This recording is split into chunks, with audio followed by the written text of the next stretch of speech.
Assalamualaikum warahmatullahi wabarakatuh. Perkenalkan nama saya Latifah Ani Susanti dengan NIM 233140707111033. Dalam video ini saya akan membahas tentang kriptografi AES. Bagaimana kerjanya, implementasi di Python, dan cara mengamankan AES dari berbagai serangan. Pertama-tama saya akan menjelaskan konsep teori tentang AES. AES atau Advanced Encryption Standard adalah algoritma enkripsi simetris yang banyak digunakan untuk mengamankan data digital. AES menggunakan kunci yang sama untuk proses enkripsi dan dekripsi. Terdapat tiga varian berdasarkan panjang kunci. Yang pertama ada AES 128 dengan kunci 128 bit, lalu yang kedua ada AES 192 dengan 192 bit, lalu yang ketiga ada AES 256 dengan kunci 256 bit. Bagaimana sih cara kerja AES? Cara kerja AES yaitu yang pertama ada data diubah menjadi blok 16 byte, lalu yang kedua ada melakukan proses substitusi, permutasi, dan XOR dengan kunci. Lalu hasil akhirnya adalah ciphertext yang sulit ditebak dengan kunci yang benar. AES sangat kuat karena menggunakan teknik substitusi, permutasi, dan kunci yang panjang. Oke, selanjutnya saya akan menjelaskan bagaimana cara mengimplementasikan Python ke AES. Berikut ada beberapa coding yang sudah saya masukkan ke file aesencryption.py. Jadi di sini saya akan menjelaskan secara detail apa maksud dari kode-kode yang sudah saya cantumkan ke file aesencryption.py. Di sini ada from crypto sampai import OS, di mana crypto shifter ini sendiri yaitu modul untuk menggunakan AES encryption. Lalu selanjutnya ada crypto until padding, ini di mana digunakan untuk menambahkan padding agar data bisa dienkripsi dalam blok 16 byte. Lalu OS sendiri memiliki fungsi yaitu untuk membuat kunci acak atau random key. Selanjutnya ada membuat kunci AES 256 bit 32 byte, di mana eh, AES 256 sendiri membutuhkan kunci sepanjang 32 byte dan 256 bit. Lalu 4 ini sendiri yaitu kode di mana sepanjang 16 bit byte digunakan untuk membuat enkripsi lebih aman, digunakan dalam mode CBC. Selanjutnya ada menentukan pesan enkripsi, dienkripsi, di mana pesan yang dienkripsi yaitu ini adalah pesan rahasia. Maksud dari B ini sendiri adalah karena AES bekerja dalam data biner. Selanjutnya ada enkripsi dalam AES CBC mode, di mana ini ada beberapa dua kode yaitu cipher dan ciphertext.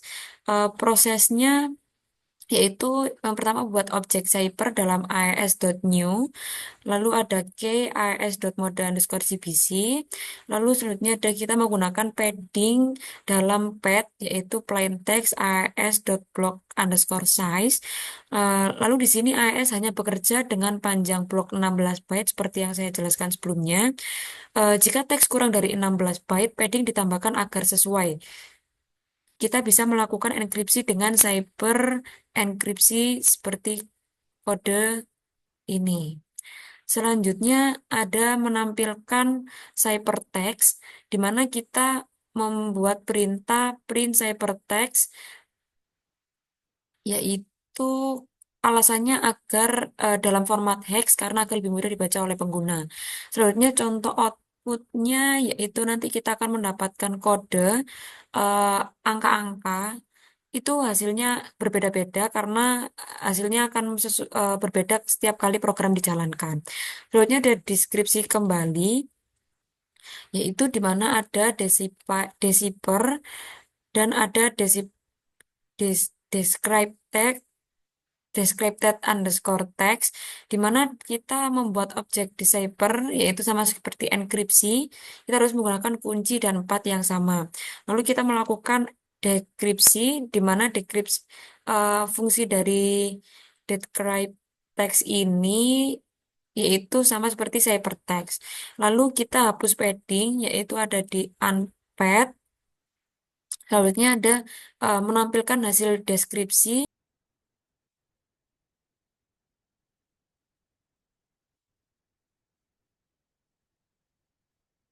Oke, setelah kita running menggunakan perintah seperti ini, kita akan contoh output yang keluar adalah descripted-nya, yaitu ini adalah pesan rahasia. Lalu untuk kodenya, yaitu kita mendapatkan kode-kode di bawah ini dan kita mendapatkan hasil. Ini adalah pesan rahasia. Oke, selanjutnya saya akan menjelaskan mitigasi serangan terhadap AES. Saya akan menjelaskan beberapa ancaman terhadap AES dan cara mengamankannya. Ancaman yang pertama yaitu ada brute force attack, di mana penyerang mencoba semua kemungkinan kunci untuk mendeskripsi data, dan saya memiliki solusi yaitu gunakan AES 256 karena lebih sulit di brute force. Lalu selanjutnya ada ancaman kedua, yaitu ada 4 reus, di mana jika 4 digunakan ulang, pola enkripsi bisa ditebak. Solusinya yaitu selalu gunakan 4 acak atau OS random 16 seperti yang ada di kode saya sebelumnya. Lalu yang ketiga ada ancaman ketiga, yaitu ada padding oresel attack, di mana serangan ini memanfaatkan error pada padding saat dekripsi. Solusinya yaitu gunakan AES GCM yang lebih aman. Lalu ancaman yang terakhir yaitu ada man in the middle attack atau MITM, di mana penyerang mencuri data sebelum atau sesudah enkripsi, yaitu ada solusi yaitu gunakan TLS dan protokol aman untuk pertukaran kunci. Dengan menerapkan langkah-langkah yang sudah saya sebutkan, kita bisa memastikan AES tetap aman dan tidak mudah diserang. Sekian dari saya. Wassalamualaikum warahmatullahi wabarakatuh.